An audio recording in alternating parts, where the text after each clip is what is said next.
regular Storm Lake City Council meeting of April 6, 2026. All who are able, please stand for the Pledge of Allegiance.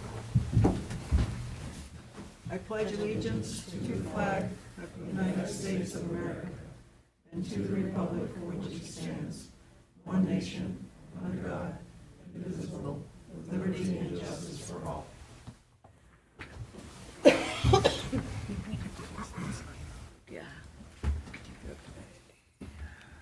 Council, are there any changes to the agenda?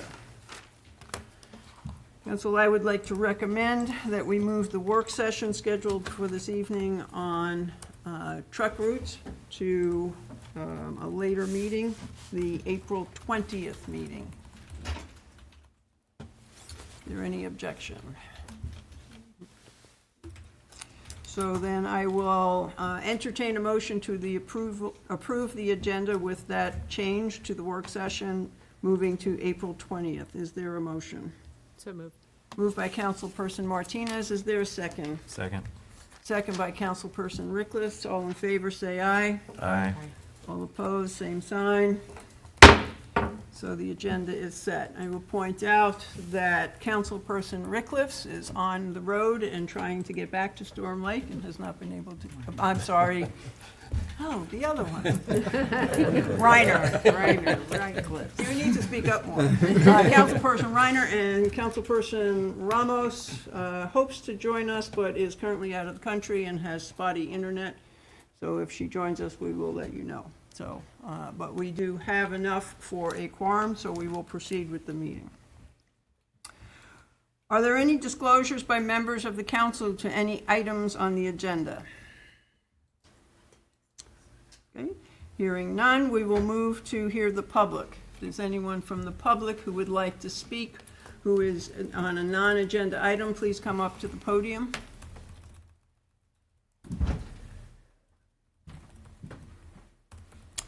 And for the record, would you please state your name? Sue Lingus, Kelvin Road. I'm speaking on behalf of Caring Paws Rescue. I would like to request that the city of Storm Lake, when they do their road paving, pave West 16th Street, which is the access road to the former Lake Animal Hospital, which will become soon the Caring Paws Rescue Animal Shelter. That road hasn't received any attention in at least 7 years, possibly longer. If you've been down that road, you'll realize that it's got deep potholes in it. That's West 16th Street. It is a city road. Thank you. Questions or comments? Thank you. We will note that and pass that on to our roads crew, and they will look into it. Any other members of the public who would like to speak to a non-agenda item? If someone's online, it's a *6 to unmute.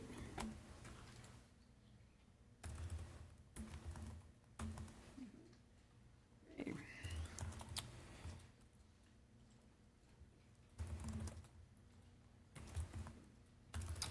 Okay.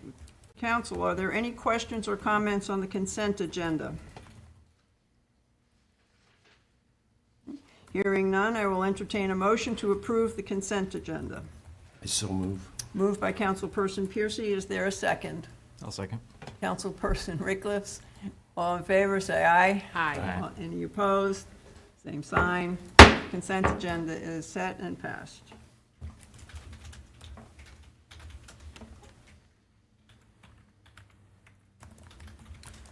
The first item on the agenda is the Iowa Lakes Corridor presentation.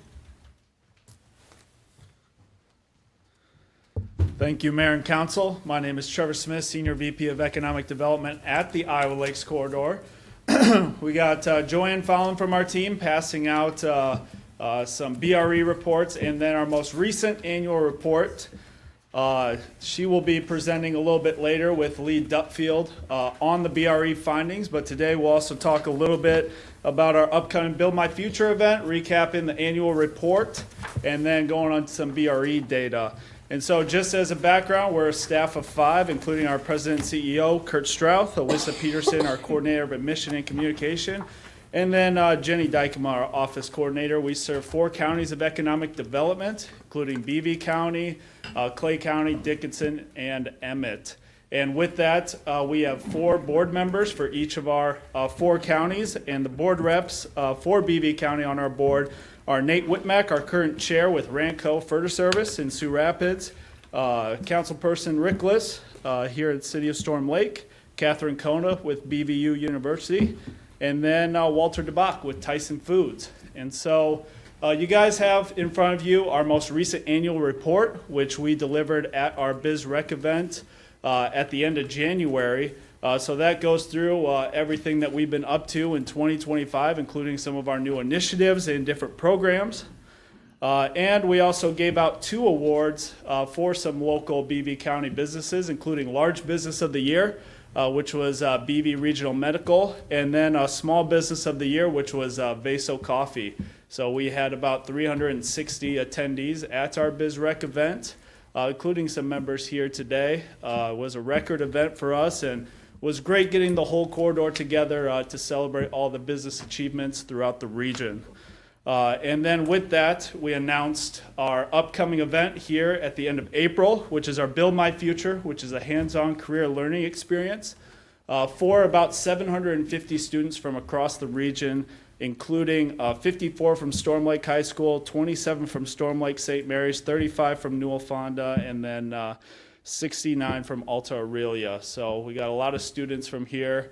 And then that will include over 60 different businesses and departments from the state in attendance there, doing over 60 different booths, indoor and outdoors, hands-on career experiences in all different kinds of construction trades, healthcare, nursing, manufacturing, you name it, police, fire, Army, National Guard. We got Tyson Turkey and Tyson Pork Plant, all of our different education partners, including BVU, Ranco, all of our utility providers, and many, many more. On our website, we have a list of all those different businesses. So the schools are very excited for it. The businesses are very excited for it.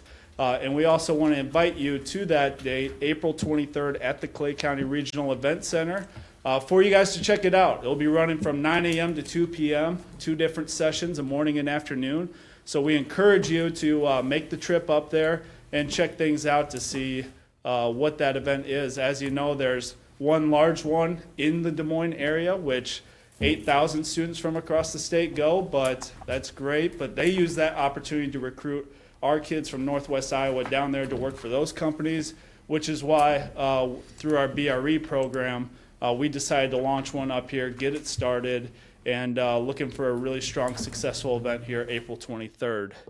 And so with that, also, we've had many community partners involved in that. We couldn't do it without all of our partners, including Laura Hanks with the Storm Lake United being on the planning committee, as well as Lee Dupfield here with the City of Storm Lake assisting with that and helping recruit businesses and schools. So we really appreciate their partnership in that.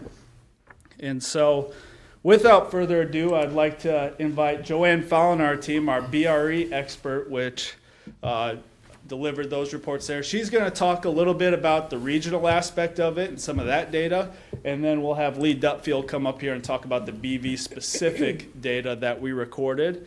And also want to prop up Joanne a little bit as with the BRE program statewide, we report that data to the state of Iowa, Iowa Economic Development Authority, and our region actually produced 13% of all the reports in the state of Iowa, which they use to help drive new legislation, create new incentive programs and all that. So Northwest Iowa and our region was very well represented, and a big testament to that is Joanne's efforts year-round on that. So Joanne, take it away. Thank you, Trevor. Good evening, everyone, Mayor. Just want to talk a little bit about our 2025 growth, business retention, and expansion report. As you know, a couple years ago, we rebranded the business retention and expansion report. It is known now as the growth report. It serves as the Iowa Lakes Corridor's business retention and expansion strategy in partnership with IEDA, Iowa Economic Development Authority. As Trevor noted, we do report on a quarterly basis to the state of Iowa. The survey that every business is asked to complete has 10 questions on it. Those are specific questions that we put in aggregate form on a quarterly basis, and we send those off to the state. Growth is an acronym. It stands for Gather, Relationships, Opportunities, Wins, Trends, and Hometown.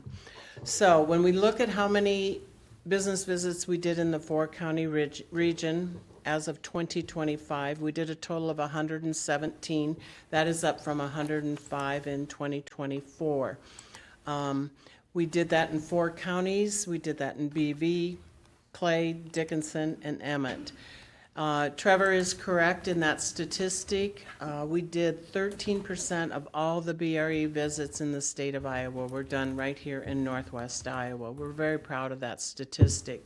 So as far as regional coverage, Buena Vista had a total of 35. Clay County had a total of 38. Dickinson County had a total of 26. And Emmett County had a total of 18. As far as expansion, we did have 27% of the companies that have plans to expand in the next 3 years. And that is an estimated total of $110 million in capital investment. That is also 218 new jobs that will be created in the next 3 to 5 years. Of the businesses surveyed, 54% introduced new products and services in the last 5 years. As far as industry representation for the region, manufacturing represented approximately 29%, and retail trade had approximately 22%. As we all know, 80% of growth in Iowa comes from our existing businesses. So our focus is really on existing businesses along with bringing new businesses. But 86% report stable or increasing sales, with their primary markets being local, regional, and national. 23% are engaged in international trade. When we looked at the workforce landscape, 50% of the companies said they are experiencing recruitment problems and challenges. But I do want to note that last year there were a lot of businesses that were not doing a lot of hiring. Some of them had lower production schedules, and so they worked diligently to hang on to the staff they currently had and maybe work shorter work schedules. There were an estimated 180 jobs of the businesses interviewed that were not filled last year. When we asked them to rate the workforce, we asked them to rate on availability, quality, and stability. Availability usually rates the lowest of those 3 at 2.5 regionally. Quality is at 2.99, and as far as stability, they said it was 3.11. That is based on a scale of 1 to 5, 5 being high. 25% of the businesses interviewed said they are currently working with the schools on workforce programs such as J-term, internships, apprenticeships, career experiences. And so we, this last year, added all 12 schools to our BRE list. We met with all of the superintendents. We pitched our Build My Future event, which Trevor talked about, and they were all on board with this. They were very excited. And so the focus is on work availability, talent pipeline, and also long-term workforce stability. So we're trying to plant those seeds in our youth at this point so that they can have an actual experience at the Build My Future, maybe see what opportunities that we do have here in the corridor region. Even if they go off to school, maybe have their first job, we want them to return home. We have opportunities right here for them. We also take a look at our community strengths. As far as our community strengths usually rate very, very high. Fire protection, paramedic, police, schools, and healthcare all rated in the right around that 4 on a scale of 1 to 5. And then also, top community sustainability priorities, obviously housing always is front and center. Childcare has really come front and center probably the last 3 years. And workforce upscaling, talent attraction, and downtown revitalization. So I do want to make a note as far as community strengths. In all 4 counties, local support was the top one for all 4 counties. I'd like to now have Lee come up and talk about the BV county results. Good afternoon, Honorable Mayor and Council. It's a privilege to be here, and also it's a privilege to work with Joanne and Trevor. I value their organization, and we make a really good team, Joanne and I, when we go out and do these business visits. I'd like to see if we can even do more this year. I know, we will. Storm Lake was top last time, and we dropped a little bit, so keep myself on my toes here. But a lot of this will echo what Joanne said. So some insights. First of all, I really enjoy visiting the businesses. It's a way to check up on their business health. They're confidential conversations, so it's a great way to build trust with the businesses and let them know that we're here to help them succeed, that there are resources available. And so, again, it's always great to get in the door and meet with these businesses. Some of the things that came up in talks, before last year was the presidential election was uncertainty, and then we got uncertainty with tariffs, immigration regulation, regulatory changes. A lot of businesses were saying they're trying to keep up with all the regulatory changes. But businesses were resilient and really worked around those issues, is what we found. Like Joanne said, we did 35 business visits. 31 of those would have been in Storm Lake. We found that 20.4 million planned in capital investment, and 21% of local companies were preparing for expansion.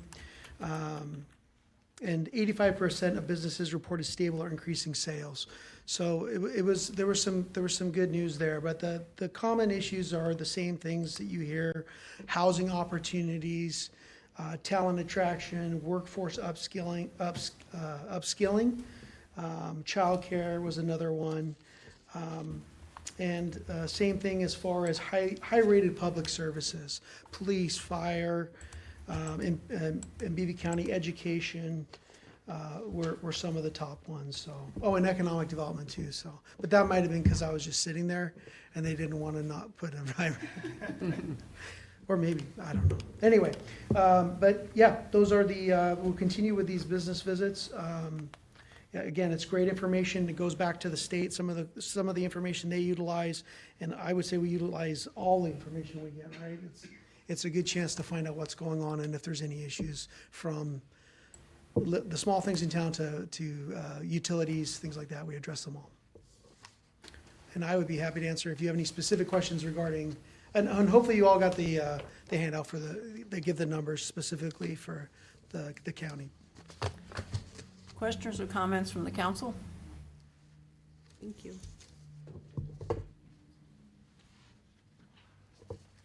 Okay, thank you. Thank you very much for your reports and for our continued work with the corridor. Yeah, well, just want to say thank you, and if there's any questions for the corridor specifically, happy to answer that. Also, on the front page of that annual report, talks about the Homegrown Talent Initiative. We just finished up our interviews for that, and we'll be announcing our grant recipients here in the next month. So be on the lookout for that. We got one in each of our 4 counties. But thank you all. Thank you. Thank you.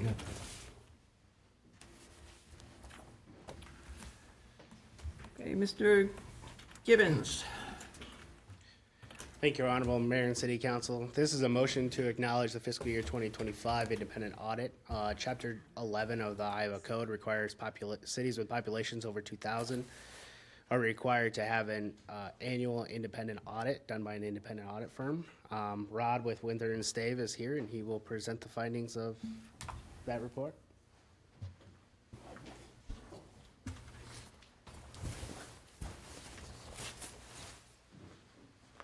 Thank you, Mayor and Council. I'm Rod Mendring, a partner at Winther Stave & Company in Spencer, and the in-charge auditor on your guys' audit. We handed out 2 pieces of information for you. The one with the blue corner is a required communication to the board that we are required to provide to you. In there, if we ran into any difficulties or problems with our audit or issues, we are to address them in there. Of the 3 pages, you'll find that there were no discrepancies, problems, or issues to address, but we are required to provide that to you. The actual audit itself is in the blue binder, and on page 2 is where we start our audit report.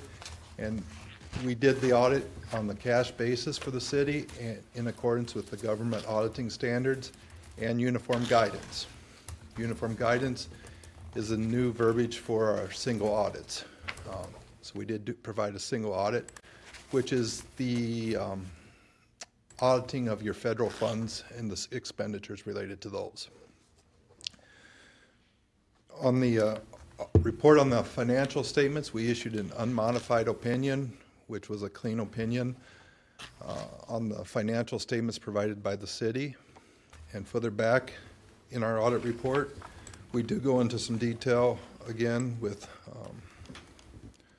sorry, I gotta find the page here. Page 57 is another report we are providing to you on our auditing of the internal controls of the city and in relation to the uniform guidance.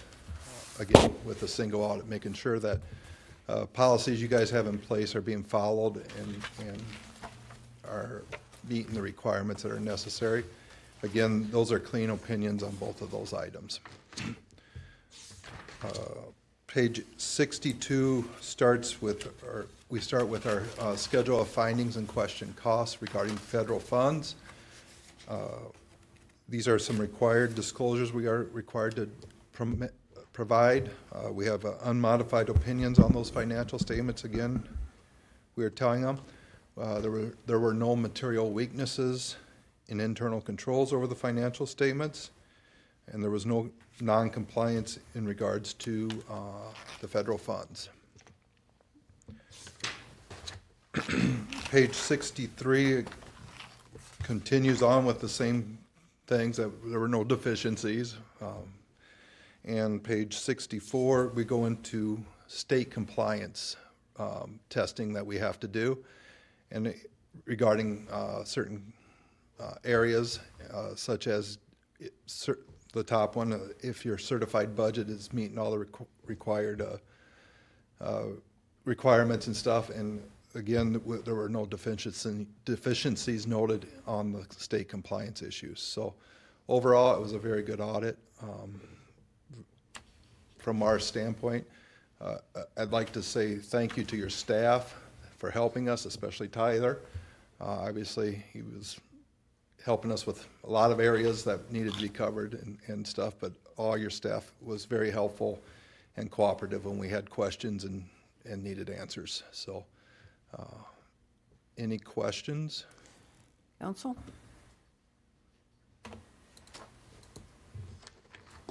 Thank you very much Thank you. for the report as well as for the work. I'd also like to take the opportunity to commend Tyler as well as all of our department heads and our staff for being very diligent in managing the funds and processes and procedures of the city. So, thank you very much. Thank you.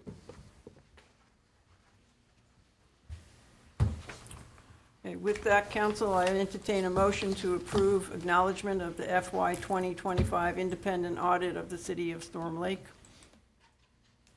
So moved. Moved by Councilperson Martinez. Is there a second? Second. Second by Councilperson Rickless. All in favor, say aye. Aye. Opposed, same sign. Motion carries. Thank you very much.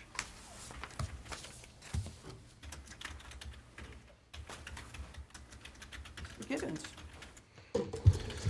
Thank you, Honorable Mayor and Council. This agenda item will set the public hearing for fiscal year 2026-2027 for Monday, April 20th, 2026 at 5 p.m. here in the council chambers. Following the max levy hearing that was independent meeting earlier this afternoon, the state of Iowa requires that the city hold a public hearing for any budget or budget amendments prior to the adoption. Notice of the public hearing will be published in the newspaper as required by law. Upon conclusion of the public hearing on the April 20th meeting, the budget will be submitted and adopted by the April 30th deadline. Request is to set the public hearing for Monday, April 20th, 2026 at 5 p.m. here in the council chambers. Any questions or comments, council? With that, then, I'll entertain a motion to set the public hearing on fiscal year 2026-2027 budget for Monday, April 20th at 5 p.m. here in the city council chambers. So moved. Moved by Councilperson Rickliff. Is there a second? Second. Second by Councilperson Piercy. All in favor, say aye. Aye. Motion passes. Thank you, Mr. Gibbons. Mr. Olson. And Mayor and Council. We have two items here. The first is a public hearing on a proposed rezoning at 211 East 13th Street. Access property, purchases property, and the lot is currently zoned IN2 institutional facilities and is approximately 3.54 acres. They're requesting to change the zoning to R4 high-density residential. Lot is currently bounded on three sides by the R4 district, therefore the rezoning would not create an island. It'd be merely an extension of the surrounding R4 districts. Access property intends to use the lot to build apartments if the rezoning's approved. The Planning and Zoning Commission did review this at their last meeting, and they approved it unanimously to go forth.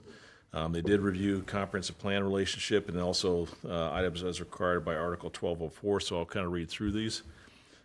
Page 14 and Goal 1 of the comprehensive plan indicates increase the amount of infill and greenfield development. This is obviously inside the city limits. It's not a new parcel. It's been there for a while. So we're trying to utilize something new instead of going outside of town and annexing property in. Page 24, Goal 1, provide an array of housing options to attract and retain households, residences, families of varying sizes, ages, diversities, cultures, incomes, and needs. This will be more of an apartment style. We've done a lot of duplexes and townhouse type development. We haven't done an apartment for some time now. So this will provide another option, another variety for us as far as housing development. As far as Article 1204, well, there's items we need to review that the P&Z also reviewed.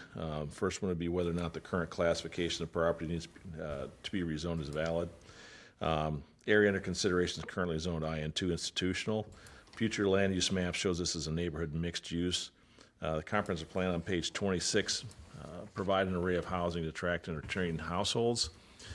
There has not been an apartment-style multifamily project since 2013. This will provide a different option. It is adjacent to the other R4 property, so it would not create an island. Next item would be whether or not there's a need for additional land zone for the purpose requested. According to Table 2.1 of the comprehensive plan, multifamily residential land use currently is 2.3% of the total land use in the city. Future land use map shows that we're intended to decrease to 6.7%, as shown in Table 2.2. Item 3 would be whether or not the proposed change is consistent with the current land use, considering such factors, whether the rezoning would result in population density or development, which in turn cause demand for services and utilities in excess of capacity planned for the area. We have had Bolton and Mink review the current sewer and potable water in that district, and I've attached the resulting report from them. So the 12-inch sanitary sewer would serve the facility as shown, and a 6-inch water main would also serve the area as shown. Would also obviously be subject to development later as far as depending on how many units they put in. The fire service would have to be reviewed for that. So from what we know right now, that does currently support the proposed development. The next item will be whether or not the rezoning would result in generation of traffic in excess of capacity existing and planned streets in the vicinity. Streets adjacent to the project are sized for local street, and the proposed development would not exceed its capacity. The final thing would be whether or not there's an intent on the part of the applicant to develop the property diligently and within a reasonable time.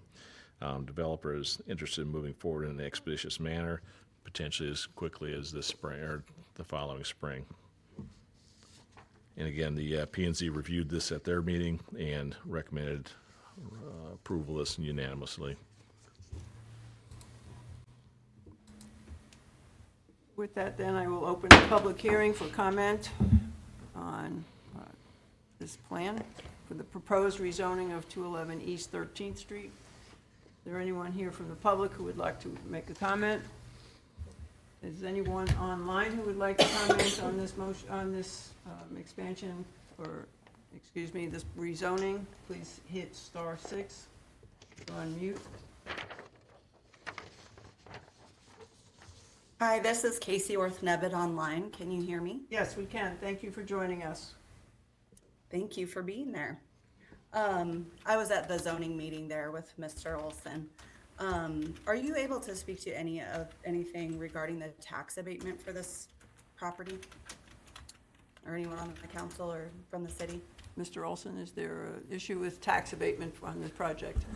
I believe it's available to them. I know Mr. Duffield's been working with them a little bit on that, so there's a couple different options, but yeah, they are able to apply for tax abatement on this if they would. They are able to apply for it. Ms. Navratil? Yes, Honorable Mayor and Council, I was just going to have Mr. Duffield come up here. We do have a city code that does allow for tax abatement for multi-residential. Multi-residential, it's 10 years, 100% tax abatement, and that is what is allowed. And that is what's been decided by council. And that's been that way for a little while now, so. But it's to encourage the construction.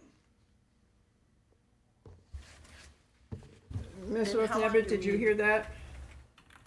Yes, and is this something to like continue to offer to any new development, or is it just for an unending time period, or? Well, I imagine that it could be changed at any time at direction of council, or for that matter, at the state level. As of right now, this is available to those that are interested in building, constructing multi-residential units. We also provide tax abatement for a single family and also for commercial. This is one of the incentives that we can provide as a city. Okay. My only comment is that we should, the council should consider that on, for example, on the Kading properties. The Kading properties out east of town were assessed at $8 million for 2026. And they're only paying taxes with, on the school district, as you guys probably know, on the school taxes. So that would be the equivalent of taxes on a $1 million property, or maybe a little more than $1 million. So I think the council should just consider whether, the city is in a position to continue offering tax abatements for such a long period of time as well. And if, the city's in a financial position to continue to give, that much of an abatement to new developers. I agree that we want to encourage new developers in Storm Lake.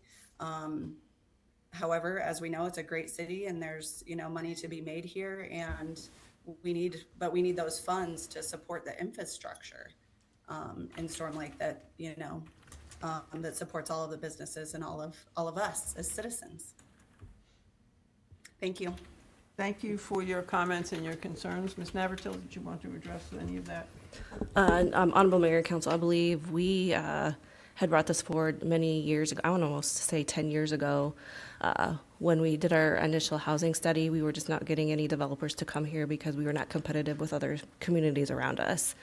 And so the decision at the time of the city council at the time was to apply, or to change our urban revitalization plan to be competitive for housing, because there was such a housing need here in Storm Lake. These help, if I may add too, that this helps make these projects happen, along with the workforce housing tax credits. It's very difficult in rural Iowa for us to get developers to come here and build. So I understand the concerns, but also too, we would probably be without these projects at all, and we would not have these available units if we didn't have some programs in place. Being competitive is a huge part of that, as City Manager Navratil stated. So. Thank you, Mr. Dudfield. Any other comments or questions from the public? If not, then I will close the public hearing. Thank you. Council, do you have anything you want to add? I have a question, but it's, Councilperson Martinez. am I, when we look at is it 211 East 13th or is it 213 East 13th, or are those two different projects? It should be 211 East 13th. Further down on the agenda, it's listed as 213 East 13th, so I just wanted to make sure we were talking about the same thing.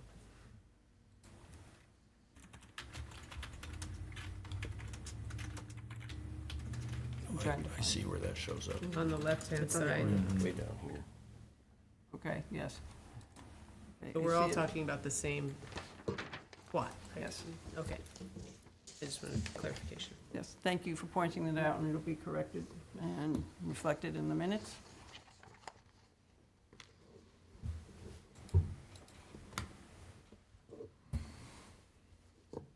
So, Mr. Olson, you can proceed.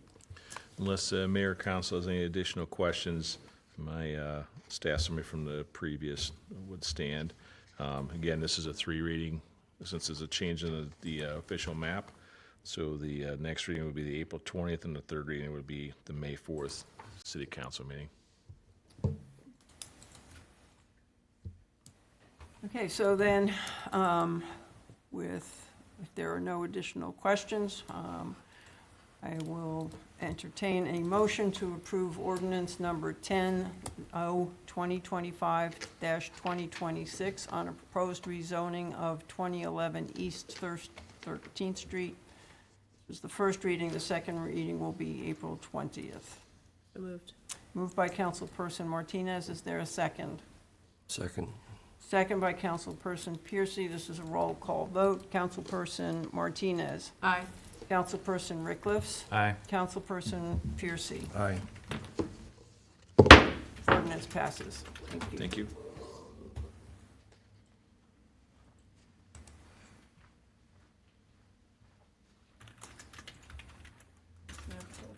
Agenda item. Yes, Honorable Mayor and Council. City Clerk, are you gonna? Yeah. City Clerk Martinez will take this item. City Clerk Martinez. Honorable Mayor and Council, this agenda item is to approve an informal resolution with IPIB, the Iowa Public Information Board, and Jacob Hall from Iowa Standards News Desk. In October of last year, Jacob Hall requested a public records request for certain keywords from certain staff members, and then after that, we sent him an invoice with a third-party invoice, and then he requested a waiver. After the waiver was denied, he submitted the request to Iowa Public Information Board, which they accepted the request as being to be reviewed, and we met with the Iowa Public Information Board, Clarissa, and the city manager and I met with them, and Jacob as well. And this is the informal resolution that we came up with. They are going to also present it to their board for approval.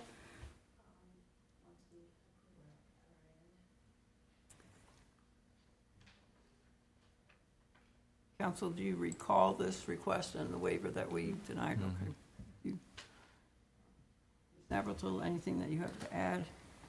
No, Honorable Mayor and Council, City Clerk Martinez explained it. Council, do you have any questions or comments?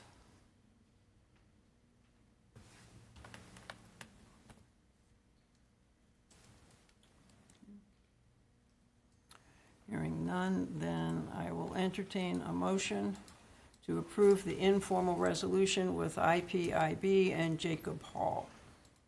Moved. Moved by Councilperson Martinez, Second. second by Councilperson Rickliffs. All in favor, say aye. Aye. All opposed, same sign. Motion passes.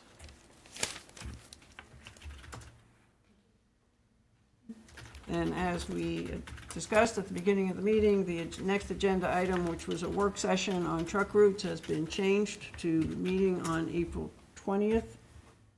so that hopefully we have a full council present to hear that presentation and have a robust discussion on it. Council, are there any requested items for work sessions in the future on items that staff need to prepare for information and present to you? Maybe later in the year, we could talk about the use of all of the city-run sport fields, all the Little League. Understanding of the fields. And Yeah. so that would be the agreement with community ed? Right. Okay. I know some are, I don't know, some maybe St. Mary's use, some maybe the schools use, some, but that could be later. It doesn't have Okay, to be early. great. Yes, Yeah. we will put that on the calendar. Thank you. Any other work sessions requested?